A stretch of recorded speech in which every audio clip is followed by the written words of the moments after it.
Chegámos às deslocações virtuais e eu confesso que gosto imenso desta modalidade. Nestas deslocações, o colaborador não é colocado fisicamente no estrangeiro, mas faz a gestão a partir do país de origem, não estando envolvida por isso a mudança de residência. Estes deslocados ficam na casa-mãe e fazem uso do e-mail, do Skype, da videoconferência, etc., para comunicar com os colegas, com os clientes e fornecedores estrangeiros. No seu dia-a-dia é muito frequente a interação com indivíduos de diferentes culturas e, por isso, a formação intercultural vai ser fundamental para este tipo de quadros, assim como a formação em produtividade, por exemplo, a condução de reuniões à distância, gestão de equipas em diferentes fusos horários, relacionamento profissional à distância, desenvolvimento de capital social, etc. E vamos ver também que é um tipo de quadros que geralmente é esquecido pela equipa de gestão de formação e com muita pena, porque eles vão ter muita interação intercultural e eles precisam realmente de muita formação. Mas existem dois tipos de deslocados virtuais. Os de longo prazo, que interagem com indivíduos de uma cultura diferente por pelo menos um ano e durante esse período dedicam grande parte do seu tempo à cooperação virtual e a tarefas de liderança. E geralmente o trabalho virtual é fundamental para as promoções futuras. E depois temos os deslocados de curto prazo, que têm episódios pontuais de cooperação internacional, que geralmente são projetos específicos e que não ocupam mais do que 50% do seu tempo. Em comum, estes deslocados virtuais têm o fato de existir uma separação cultural, virtual, da sua vida pessoal e profissional. Reparem, esta pessoa vive e interage numa cultura, mas trabalha maioritariamente com pessoas de outra cultura. Daí, como eu referi há pouco, a formação intercultural vai ser fundamental. Esta deslocação virtual tem várias vantagens e talvez por isso andar a ser tão utilizada. Por exemplo, é uma solução muito flexível e barata para manter a descentralização, ao mesmo tempo que garante a interligação dos processos de trabalho entre a casa-mãe e a subsidiária.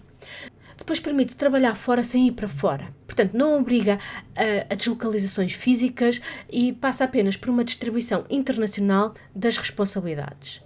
Depois, é uma solução de custos mais reduzidos do que a expatriação normal e evita problemas de carreiras duplas. Esta deslocação virtual também se tem mostrado muito eficaz graças às tecnologias de informação, por exemplo, as tais videoconferências, os chats, o Skype, etc.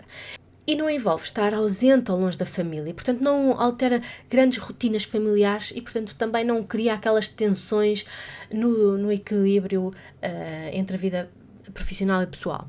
Por último, a reintegração é muito facilitada porque a pessoa nunca perdeu o contacto com a casa-mãe e com os colegas, acaba sempre por estar a ser visto, no fundo. Por outro lado, a deslocação virtual também tem algumas desvantagens. Por exemplo, ela não substitui a comunicação face a face e, portanto, o relacionamento não é fácil. Também não permite sentir na pele a experiência de viver num país estrangeiro e, portanto, de mergulhar na cultura desse país. A deslocação virtual também não dá aso a situações de convívio social entre as pessoas e isso muitas vezes permite resolver grandes problemas das empresas. Por exemplo, o facto das pessoas se conseguirem cruzar num corredor com um colega e esclarecerem logo ali uma questão. Portanto, o convívio social é difícil. Por outro lado, não facilita o desenvolvimento de relações de confiança, que, como sabem, é a base de negócios em muitas culturas, como as asiáticas, em que a confiança é muito mais importante do que um papel escrito. A deslocação virtual também dá asa a mal-entendidos e a problemas de gestão intercultural.